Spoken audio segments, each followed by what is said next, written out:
Referred to by the New York Times Book Review as a quite prescient and worthwhile writer who understands her characters inside and out. Jodi Picoult has authored many #1 bestsellers that are renowned for combining controversial topics with nuanced characters and precise descriptions of suburbia's fraught reality. Her 29, 30, probably finished in the last couple of minutes, novels include House Rules, Handle with Care, Wish You Were Here, 19 Minutes, My Sister's Keeper, and Small Great Things, as well as the young adult novel Between the Lines, co-authored with her daughter, Samantha van Leer.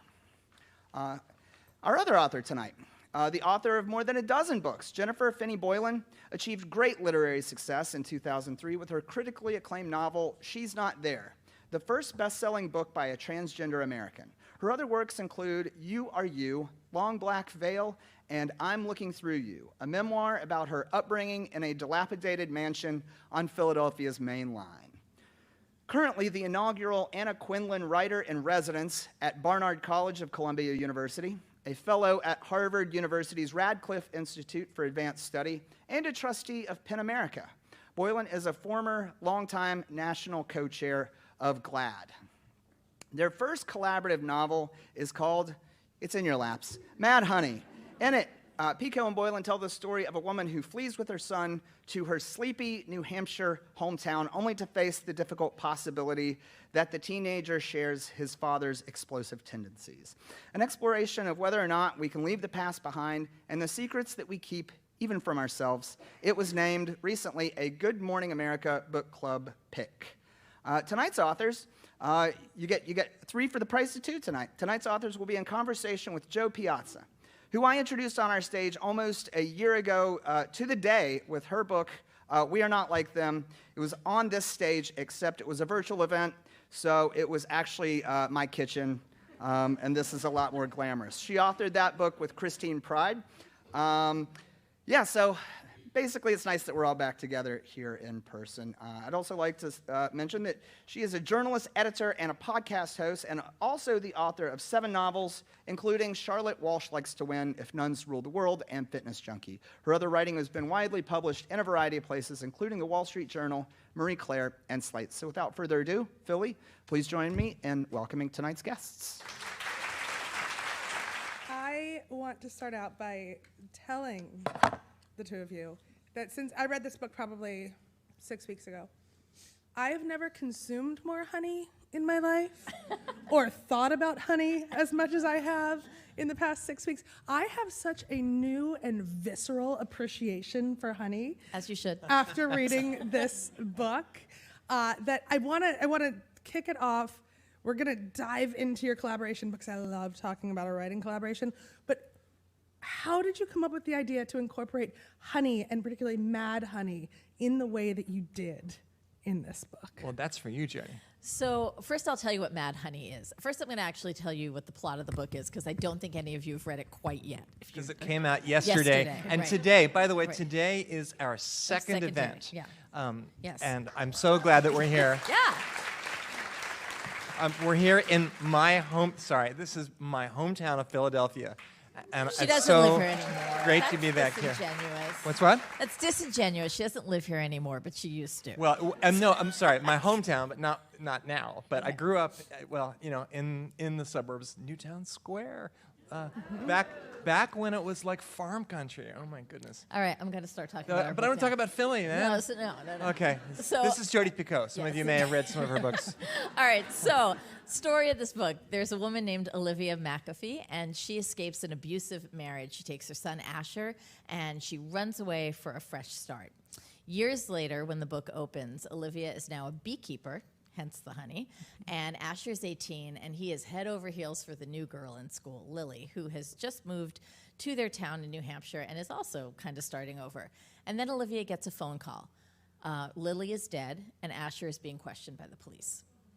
So, good reaction. So, basically, to us, this is a story about whether the past ever really stays in the past. It's also about how we become the people we're meant to be. It's about identity, and it's about gender. It's about all those things.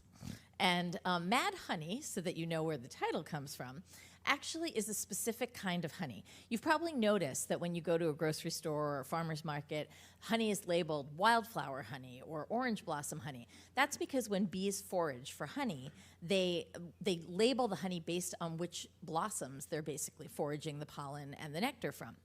And in Nepal, if bees forage in a certain kind of rhododendron or mountain laurel, they create something that is called mad honey.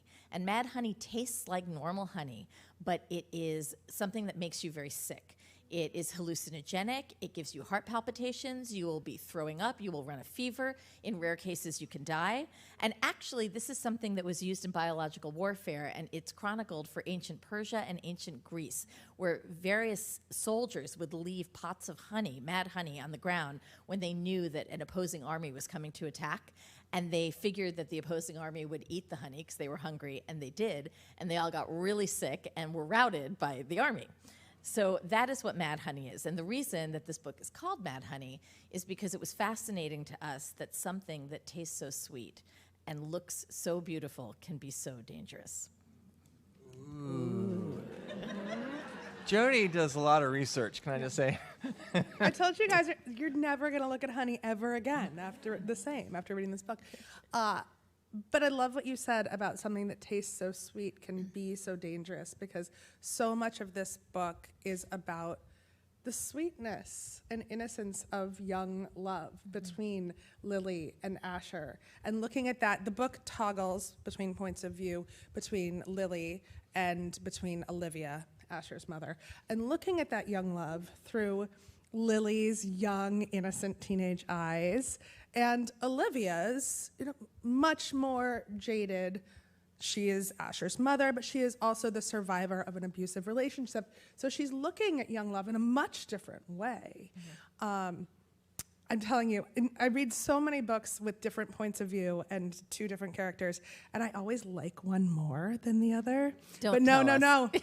What I was going to tell you is that I could not wait to jump between Olivia and Lily. I wanted to get back to the other one each and every single time. Oh, that's awesome. And we should probably explain the other twist is, so we have these two characters, Lily, young Lily, and then older Olivia. Those are the two voices. And essentially, the narrative toggles back and forth from chapter to chapter. And we start with Olivia, and at the end, and this is not a spoiler, at the end of chapter 1, the last thing, her son Asher calls her on the phone and says, "Mom, I think Lily's dead." And that's the end of chapter 1. And then we go to chapter 2, which was my character. Mostly I wrote Lily, and mostly I Jodi wrote Olivia. Mostly. Although, wait, I'll put this in here too. That's true for every chapter except 2. When we agreed that before we started this project, we agreed we'd switch. So one of the Olivia chapters is mine, and one of the Lily chapters is Jodi's, and you have to figure out which ones. And we did it because, for one, it's a fun puzzle for the readers, but also we did it because we thought it was kind of good practice for writers to inhabit both characters, and also just to prove we could really do it. So you'll have to figure that out. But at any rate, so at the end of chapter 1, Lily is dead. Chapter 2, which was mine, we hang out with Lily. It's the day she's waiting to find out whether or not she got into college, and Lily is, oh my gosh, I really fell in love with this character so much as and I hope you will too. She's a big, bright character. She is so curious about the world. She just wants to know everything. You could think of her as a know-it-all, but she's not boastful or prideful. She's just really hungry to, embrace the world in that way that you can be when you're young. She plays the cello. She loves the cello. She loves fencing, which she does at her high school, and she loves this boy Asher.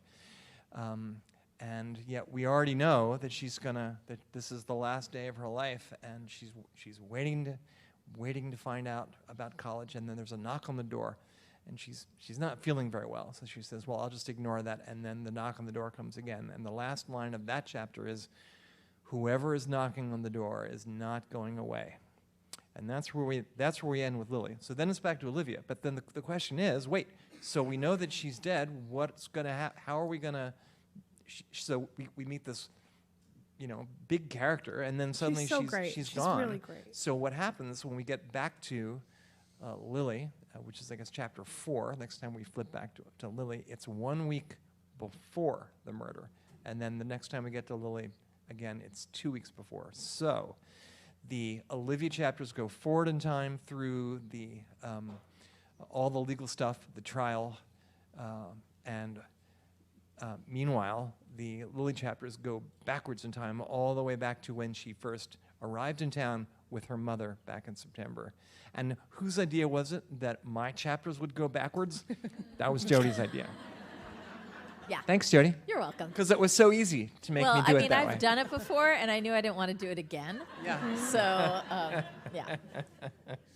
I have to say, as a writer, it made me so nervous for you writing backwards in time. I was like, I can't believe they're pulling this off. That seemed like so much work. It was a lot of work. We Right? actually said when we started writing that this should have been half the work. Oh, yeah, right? it's going to be a breeze. Yeah, it was not. It was twice as much work. Because then we had to edit each other. Right. And I think that's, talking about co-writers, Jo wrote an amazing book with Christine Pride. Christine Pride, who was also my editor of 2 books ago, But believe it or not. again, The world another is book small. where, Yeah. where you And can't wonderful. really tell that there are 2 authors or 2 competing voices. It was a terrific book. And I think that the way that we tried to make this sound like it was a unified brain was that every time Jenny gave me a chapter, I would edit my way through her chapter. Every time I gave a chapter to Jenny, she would edit her way through my chapter, to the point where now, when we look at the book, there are actually things I can't remember which one of us wrote them. Right, actually, I had this experience earlier this week. I was reading one of the Lily chapters, and I was really enjoying it. I was thinking, gosh, this is good. And then I thought, I don't remember writing this. And then I realized, oh, it was the chapter that Jodi wrote. So in fact, I didn't write that. Well, I want to go back in time a little bit to hear how the 2 of you came together to This is such a cool story. do this Yeah. project. Tell the story. Yeah. Yours. We'll both tell the story. But it started with me. So, in fact, no, it did. It was May the 7th, May the 8th, 2017. So just a little over 5 years ago. And I was in my apartment in New York City. I teach at Barnard College of Columbia University in the Springs, and so I was there. And I woke up from this dream. And in the dream, I was co-authoring a book with Jodi Picoult, whom I'd never met. and the dream was, there were 2 voices. There was a young woman, a young girl, who had been killed, and there was the mother of the boyfriend who'd been accused of the murder. And in the dream, there was the question of, well, how well do we know our children? How well do we know the people we love? Because that's the thing that is actually in the book, is the questioning of the mom wondering whether her son is actually like her ex-husband, who was abusive. Anyway, that was the dream. I woke up from the dream, and I remember thinking, wow, that's pretty specific. And I just want to say that, normally my dreams are like I'm fighting a giant squid at the airport or something. I don't normally dream books at all. So it was weird. I got up, I got a cup of coffee, and I got back in bed with my iPad, which is my favorite thing in the world. Like, the day is not really started, and I'm doing the things you do. I'm checking the email and checking the tweets and Facebook, and I went on Twitter and I tweeted out sleepily, I just dreamed I was co-authoring a book with @Jodi Picoult, who happened to be on Twitter at that exact same moment, and I wrote back, LOL, what was it about? and I told her what it was about, and she said, Oh, no, that's when I said LOL. I You said, said- LOL, let's do it. LOL, let's do it. And it's worth saying that there's a really good reason that I picked Jenny to co-author this book with me. I feel like Well, you actually, had I picked me. you Yeah. to- But the reason that I said yes, you're right, is because look, Jenny and I are women who have had very different lived experiences as women in this country. And I knew that if we came together, we could create a really dynamic and unique novel about what it was to be a woman in this country. And I have, for many, many years, been asked by fans who've come up to me at events saying, are you ever going to write about identity and gender? And it's something I've always really wanted to write about. But you know, obviously what I've experienced is not what Jenny has experienced, which is what made her the perfect person to write this kind of story with me. Well, gee, thanks. It was, you guys. So then there we were co-authoring a book, which I know you've done, but for... It's hard. It's not easy. It's really hard. Yeah, it's really hard. And we each had other projects we had to do. You were about to start writing The Book of Two Ways. I was doing my memoir, Good Boy. And it was a year or two or three before, well, actually, it was when the world shut down during the pandemic. And suddenly we had lots of free time that we weren't expecting. And the step one was to come up with a story Bible, you know, a real storyboard, because, and it's a thing that I generally don't do. I generally let the story kind of reveal itself, the characters reveal itself on the page. It is worth noting I do not do that. I plot. Yeah.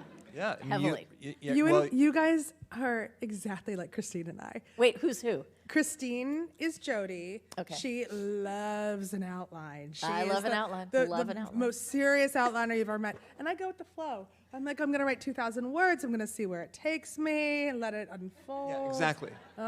Yeah. No, absolutely not.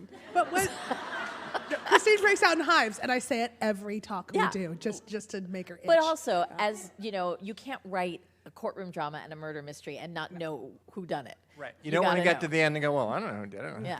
So How would I exactly. know? Yeah. But you I was also hoping it can't- would reveal itself on the page. No. You can't co-write a book without the outline. That's the thing. Yeah. Exactly. Well, and so imagine this. So first we wrote all the things that were going to happen with Olivia and Asher in the trial, and Jordan. Let's mention Jordan McAfee, a Jodi Any of you Picoult Jordan fans favorite. from my There they previous are. books? Yeah. Well, this is his sister. So you get to see Jordan again and Selena. It was fun to bring back the old team. Yeah. Well, so we figured out that going forward, and then I figured I wanted to do Lily's plot going forward first, from September when she arrives in town to December when she dies. So I figured out 10 chapters of that, and then I realized there were also going to have to be flashbacks to the time before September. So there were essentially 10 little flashbacks, mostly, that had to go inside each of those chapters, each one going back further in time. And so I put those in there, cut them all up, cut all the Olivia pieces up, and then taped all the Lily chapters in backwards. And then she sent me a picture of what her living room looked like. It was filled on with the all floor. this I stuff. worked it out on the floor of the living room. And then we had that. And then it was simply a matter of, or simply, complexly, Writing, yeah. a matter of I would write the Lily chapter and you would write Right. your Olivia chapter, which was fine, except for me, getting started was really hard. I could not find that character. I couldn't find Lily. So I had 3 or 4 or 5 false starts before I finally found my way into the character. And I was thinking the other day, false starts in some ways really are my trademark. Because, my life really is kind of oh, it took you a second to figure out what I was talking about. Yeah. Mulligans are my... Well, but I mean, really, I want to say, I want to sing the praises of the do-over because, certainly on the page, that's the way I write. I read a draft, and then I look at it and I think, that's not any good. And so then I write it again, and that's like, well, that's a little better. What's the Beckett line? The fail better. That's what we do. But it was also really interesting because that was a learning experience in and of itself, because we are very different writers, not only in terms of plotting and not plotting, but also the way that we technically write. And if you're a writer, you don't think about how you write. You just do the work. And when you write with someone, you're forced to think about how you write. So one thing that I learned about myself during this process, for example, is that I am a massive control freak. She totally is. Right? So Oh my God. I am. So I had to host the document. I had to be the one She who had to organized keep- the chapters. yeah, It was everything. on my computer. I don't know why, but I really needed I that. know why, because you're a control freak. But then I also learned that when I write, I think I do a lot of prep work in my mind, because before I actually start typing, I know what I'm going to be saying. And so a lot of the process of like figuring out what that chapter is going to be is done when I'm driving or when I'm swimming or when I'm, just going through my daily life. And when I put something down as a draft, it's usually a pretty comprehensive draft. And Jenny does that all on paper. So it worked out being like around your fifth draft was what I would do in the first draft. Right. And again, just circling back to the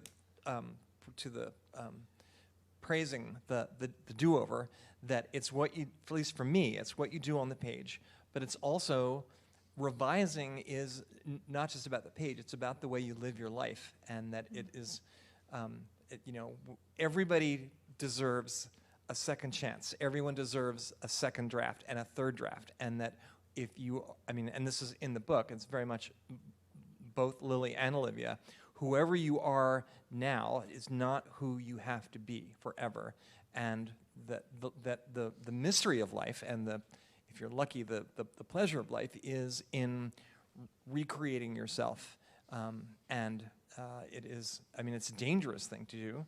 It's a hard thing to do, as I can tell you, both actually also from just personal experience. It is very hard to make a change in your life, and sometimes people get angry with you, and there's in this country right now, there's a great resistance to change. There's a great resistance to progress, and which is why we're very happy that Emily's List was here to talk to you before we did. Right. And we should also say that the flip side of that, of what Jenny's saying, which is really a theme in the book, is that no matter who you are, when you fall in love with someone, do you fall in love with who they used to be and who they're going to be? Because that's not always consistent. And that's a really good question to ask yourself, because it's certainly one that gets played out in Mad Honey. Well, when you fall in love, if you're, what are you? If you're, maybe you're, let's say you're 19, or even if you're 25. When you get married, you are marrying the person that you love, but you're also marrying all the people that they might become. And I've always been fascinated by this question: how much would the person you love have to change for you to think that they are no longer themselves? Because of course, you're not going to be the same person you are. Right. If you're the same person, I'm 64 now. If you're the same person at 64 that you were at 20, your life has been a failure. If your marriage, if you get married at 30 and if your marriage is the same 34 years later as my marriage is, if your marriage is the same, your marriage has failed. The mystery is seeing how we change and seeing, but maybe there's a limit to how much of the future you can accept, and certainly how much of the past. And the flip side of that too is, again, thematically in Mad Honey, what do you owe the people you love about your past? What's the difference between what's secret and what's private? If I, for example, had an abortion when I was 16, do I have to tell a new partner that? If I was in an abusive relationship, do I have to tell a new partner that? If I was transgender, do I have to tell a new partner that? What are the things that we're allowed to keep to ourselves, and what feels dishonest? I have a friend who was in the Hare Krishnas, and he... Does he tell people that all the time? He Or does he just give them a flower? It's not the first thing that he shares with people. Gives you a flower? Yeah. Yeah. Well, so much of the book is about reinvention and how women reinvent ourselves, how we are so many different women in our lifetime, starting from being teenagers in puberty. And I'm not giving too much away. I'm being so careful not to give away any spoilers. It's very You're doing a really good job, Yeah. Jo. Yeah. That's why I let you do the plot. Took the hard part. But the teenage girls in the book do throw a period party Yes. at one point, Yes. which I loved so much. I'm so glad. I'm so much. glad. Because from being a teenager on to being a young woman to being a young mother, you're just constantly reinventing yourself. And the two of you explored those themes of what does it mean to be a woman at a different stage in your life. And so for Jenny, what was it like to revisit being a teenage woman? Because Lily comes across as such a teenager. I have to say, you want Lily to be your best friend, your sister, your girlfriend, your daughter. I kept thinking, because I have one girl, and I'll have another one very soon. Not on this stage, we've got time. But I was like, this is what I want my daughter to be. Curious and just glowing from the inside and so happy. And what was it like to revisit being a teenager? Well, it was not easy because, of course, that was not my experience of being a teenager. No, your experience was very different. Being a graduate of the Haverford School. Thank you, Philadelphia. But turns out, guess what? I'm not. I graduated from the Haverford School 1976, a class of 69 individuals. Turns out there were 2 people who came out as trans women. Wow. So, but I was the first one. Of course. But yeah, okay. So that was not my experience, but I did have 2 children of my own, and I tried to give Lily I gave her some of my own obnoxiousness. I gave her some of my own curiosity. I made her a nerd. I mean, so that was the easiest way into her was to kind of, in a way, to kind of imagine what it would be like for me now. If you had been a teenage girl. And at the same time, I would say nothing. Who Lily is has not come easily, and as you learn in the book, she has really suffered. She also has a very bad father, whom her mother has left, and she bears the scars of a very and actually literal scars of very difficult adolescence. So she's this wonderful girl, but the more you get to know her, the more you also see that she is at risk, that she's wounded. I mean, I don't know, sometimes I think that the reason that she's such a cool, vibrant character is because of everything that she's suffered. And sometimes I think that some of the if they survive, some of the most amazing, wonderful people I know are people who bear the scars of a very difficult past. And I'll just quickly mention my own mother, who was in charge of the book department at a department store called Snellenberg's, which was on Market Street here in Philly. She was the head of the book department throughout the 1950s. But thanks, Mom. My mother had maybe the most difficult upbringing of anybody I know. Poverty, as an immigrant to this country, abandonment by an abusive father, all of that. And yet became this kind of beatific, kind presence.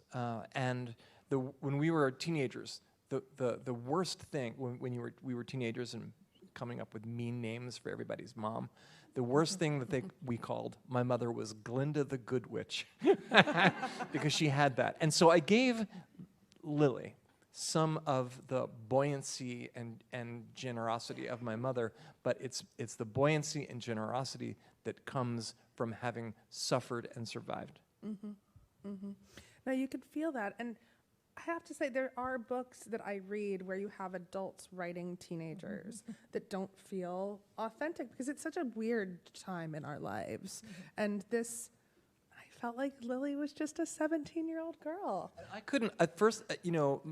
I had teenagers at one point, but that was 10 or 12 years ago, and teenagers have literally changed that much in 10 years that I really felt clueless. And that was the problem. That was why I couldn't get it right on the first draft. I gave her homework. You did? I did.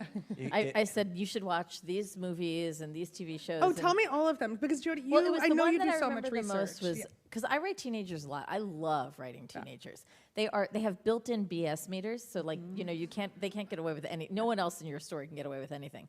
So The Edge of 17 is one of the best representations of a movie that has teenagers really talking like teenagers.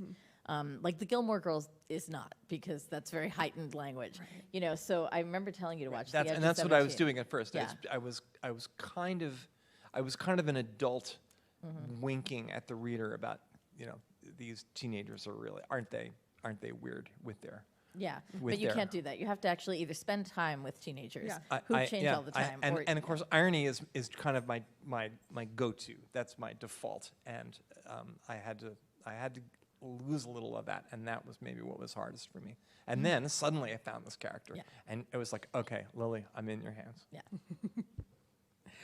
And Jodi, you said that you've been wanting to write a book exploring identity and gender for a while. Yeah.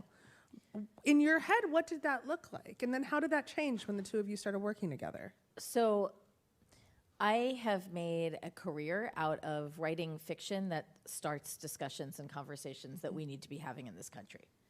And when I actually think about this book and what it reminds me the most of, it makes me think of Small Great Things, which is very much a book about racism and white privilege in America right now. And when I thought about this book and what I wanted it to be for me, I'm coming at this from a cisgender perspective, as someone who looks in the mirror and sees exactly what I think I'm supposed to be. So I've never had that dysmorphia. I've never had that feeling. And I think there are a lot of people out there right now who hear about trans rights and trans issues in the news, and they don't always know what questions to ask, and more importantly, they don't know what questions not to ask. And what my hope is that this book gives people the tools to have that discussion, which we really need to be having. And more importantly, what I hope this book does is make you remember when you turn on the TV, when you listen to the news, and someone is talking about trans issues, they are really talking about human beings who have lives and worries and hopes and dreams, and who are much more like you than they are not like you. No human being is an issue. Right. People are human. We're human beings, and to have your life kind of reduced. I remember 7-8 years ago, there was that whole business in North Carolina about bathrooms. You remember this? And I remember just thinking, okay, so discussion of my life right now, of everything I've been through, of raising children and going through transition, and all of the kind of joys and tragedies and complexities of my life is now turned into a conversation about toilets. And it's reductive.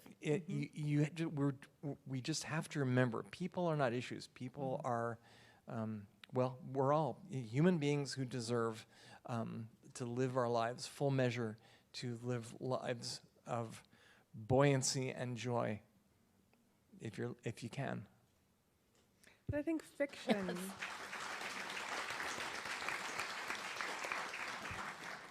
Fiction does such a beautiful job of exactly what you just said. And so like you wrote a book that's really about racism too. Right. Beautifully done. And honestly, you know this because you did the same thing I did when I was writing Small Great Things. Which we loved and read as we were very writing. Thank you, that's yes. lovely. But So good. usually if you want to talk about something that is a contentious, divisive issue in America, and someone gives you a news article or someone gives you facts and statistics and figures, people shut down. People don't want to ingest facts and figures. But fiction is magic. Yeah. Because if we do our job right, then what you do is fall in love with some characters and get totally hooked on the story so that you can't put it down. You've got to read one more chapter before you go to bed. And by the time you finish the book, you realize you've actually learned something without knowing you were learning something. And that's why they're trying to ban books now, Yes. because stories open hearts, stories change minds, and it changes a conversation, and not just about trans or gender or LGBTQ issues, but the stories make you see the world in a different way. They are magic. They are voodoo in that way. And so that is why books are being banned in this country right now. It's not because they contain swear words. It's not because they're pornographic. It's because they might actually. Well, mine apparently is. Well, I'm banned right okay, now well, in 6 different states. Jodi thank is you very banned. much. I guess it's a badge of honor now. Yeah. It's so strange, but Yeah. I mean, there's Oh, a I'm sense dying that, to get banned. Are you kidding me? Yeah. Oh. Please ban me. but there's a thing like if you ban The Handmaid's Tale, there won't be any more feminists. If you ban Right. She's Not There, there won't be any more transgender people. If you ban Captain Underpants, Right. there won't be there more won't underpants. any more disruptive people. Right. And it obviously it doesn't erase people. It doesn't stop people from existing. All it means is that people who are suffering and looking for hope will feel alone. That's what the effect of banning a book will be. Yeah. And that's what we have to fight against. I have to say, I want to echo what you were hearing from the stage from Emily's list before we came out here. We are so close to this midterm election right now. And because I think that fiction is magic and fiction has power, I would love for everyone in this room to grab an extra copy or speed read through your copy of Mad Honey and give it to someone that you think... Some people like to buy 2 copies. Some people, I think they do. Some people buy 3 or 4 at a time from independent bookstores. But buy a copy for someone that you think... Handing them out like soft pretzels. Your Philly references are amazing, Jenny. You're With so mustard. You know your audience.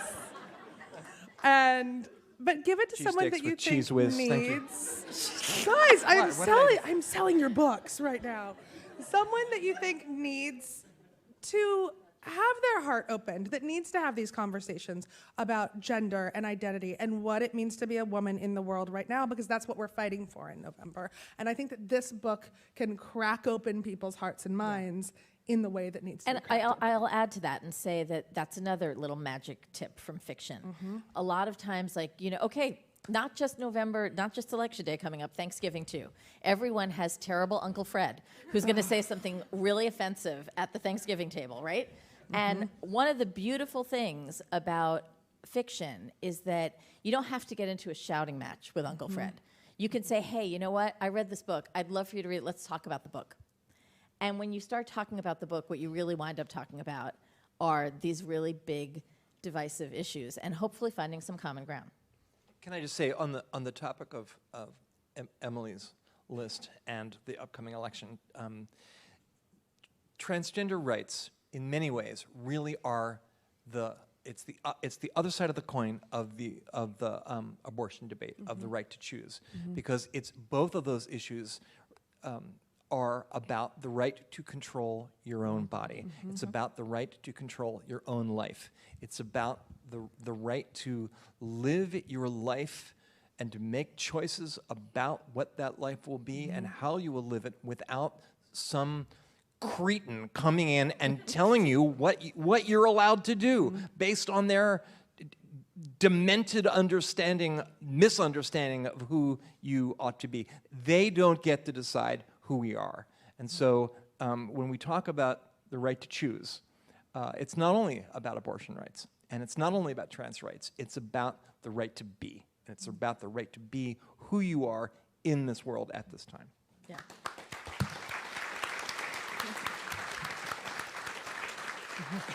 Well said. And all of that is packaged in a beautifully written, propulsive novel. Thank you. We've got questions from the audience. I got our 5-minute right, warning that let's it's do it. time to. right. Yeah, I read through The them. lightning round. It is.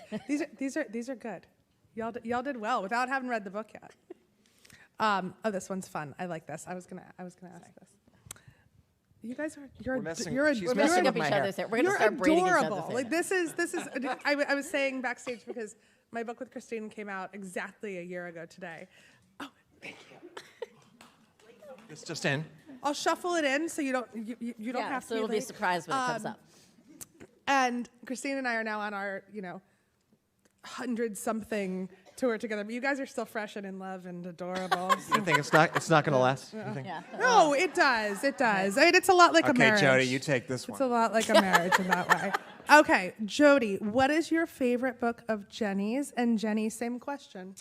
So Jenny is, I would say you're probably best known for this incredible memoir called She's Not There. And it is phenomenal. But the book that I loved the most that Jenny wrote was called Long Black Veil, and it is a novel. And what I love about it is that it talks about gender and trans lives, but in a way that is surprising and that's not what it's about, but it also is all so seamlessly woven into the story. I just remember being surprised by it when I was reading it and thinking, ooh, that's pretty masterful. So that's my favorite. I've got a lot of favorite Jodi books. 19 Minutes is scary. Also the one that's banned, just so you know. Right. Yeah. But I think the one that, the first one I read, it was the one, and the first one I fell in love with was The Pact. And it's funny, actually, if I think about that dream, in some ways it was a dream about the pact, in a way. Yeah, it's very similar. So that's my favorite Jodi book. I'll pick that one. And then there's also Sing You Home, which is also dear to my heart. Well, anyway, we can keep going on and on. But This question's great, and I think about this a lot. How do you protect or care for your mental health when you're writing about difficult and sensitive topics? And there were a lot of those in this book. I know that for me, I have a really awesome life. I am a very fortunate person. I have the best husband on the planet. I have 3 healthy kids, one who's a little less healthy because he has COVID right now, but they're okay. And, I live in a beautiful place. I really have it all going on. I'm very, very lucky. And there is no way that I ever confuse the lives of my characters with my own life, because my characters they're having terrible lives. And so when I leave my office, at the end of the day and I go downstairs, there is such a hard break for me that I don't often feel like I have to carry them with me at night. I come back to them every day. So I think that's very helpful for me to have that very strong division between who they are and who I am. I also am a lucky person and have a life for which I'm tremendously grateful. I've been married for 34 years now, 12 as husband and wife, and 22 as wife and wife. Did I do the math right? And yet I'm not sure I can answer this question in the same way that Jodi did. I'm not sure that I'm always as well protected as I wish to be. Because I write, a lot of the time I'm writing nonfiction. I'm writing either about LGBTQ lives, or I'm writing about my own life. I'm writing memoir. And we're living in a really scary time for people like us. And there are times when I just get really scared or depressed. And I don't have a clean break. Sometimes I go downstairs and I just throw myself into the arms of Dee, my wife, known as Grace, and she's not there.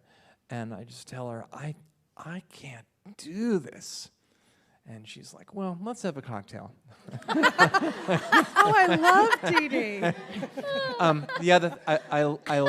I like to take long walks in Maine. I like to be when I'm not with Dee, I like to be alone. I like to be on my own. Solitude is very restorative. And if I'm not with Dee or alone, I like to be with a dog. Preferably a big one. Yeah. There's nothing better than waking up in your bed and you look over and there's 4 paws in the air.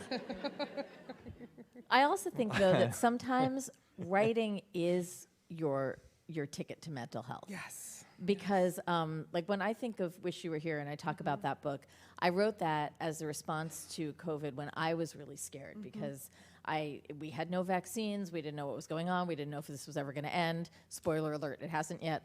And I had asthma, and I was really afraid. I was really afraid that I was going to wind up dead if I caught the Delta variant. And so I didn't leave my house for 15 months except to go beekeeping for the research from 6 feet away with a mask on underneath my bee helmet, you know, but that was it. And I wrote Wish You Were Here because I had no control over my own life. And we have established that I'm a control freak, so this was a problem for me. And so I created a character whose life I could have control over. How do you know what and how to research once you decide on the theme of the book? And what did you both dig the most into for the research for this book? Oh, please, can I do this one? Yeah, of course it's you. You're the researcher. I love research. It's so fun to do research. And for this book, there was a lot of what I would call standard research. So I had to talk to contacts who were police officers and lawyers and pathologists and doctors to get the trial part and the police procedural right. But I've done that before, so that's not that exciting for me. But I did get to go beekeeping for this, and I became obsessed with the bees that I was taking care of. I was shadowing this beekeeper. I'm going to tell you my favorite facts about bee life. Okay, so they're all over the book, but basically, here we go. So bees.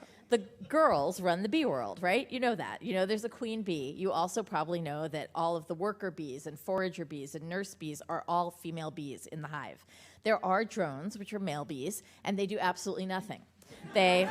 Not kidding. They sit around, they mooch off the honey, and then once, when the queen bee takes her maiden flight, they soar into the air, and the ones that go the fastest and the furthest get to mate with her, like about 7 of them. And they basically fertilize enough eggs inside the queen bee to last her for her entire life. And this is really cool because when they do mate with her, it's one after another. It's quite the orgy. But when a male bee mates with a female bee, they throw their bodies back as they ejaculate, and you can hear their genitals snapping off, and they fall to their death afterward. Yes. Okay? I'm not even done yet, okay? So that... And then... So that's like... That's the cool bee mating fact. But then a queen bee, the job of a queen bee is basically to lay eggs, like hundreds of thousands of eggs over the course of her lifetime. And if she lays an unfertilized egg, it becomes a drone or a male bee. And if she lays a fertilized egg, it becomes a female bee, which is a worker or a nurse or a forager, depending on what they wind up doing in this city of the hive. However, there are some times that a queen just isn't doing her job. She's too old or she's too sick. And when that happens, the nurse bees, which are the ones that feed all these tiny little eggs until they become larvae, decide to take matters into their own hands. And they go to some of the cells at the bottom of the comb, and they feed those eggs something called royal jelly, and nothing but royal jelly. And it's full of all these nutrients and protein. And if a larva is only fed royal jelly, it will become a queen bee. And then that queen bee that hatches, whichever one hatches first, can wind up becoming the new queen for the hive. But here's a fun fact. A drone cell, which means an unfertilized egg, which would have been a male bee, if you feed it royal jelly, guess what it can become? A queen bee. Which is what happened to me.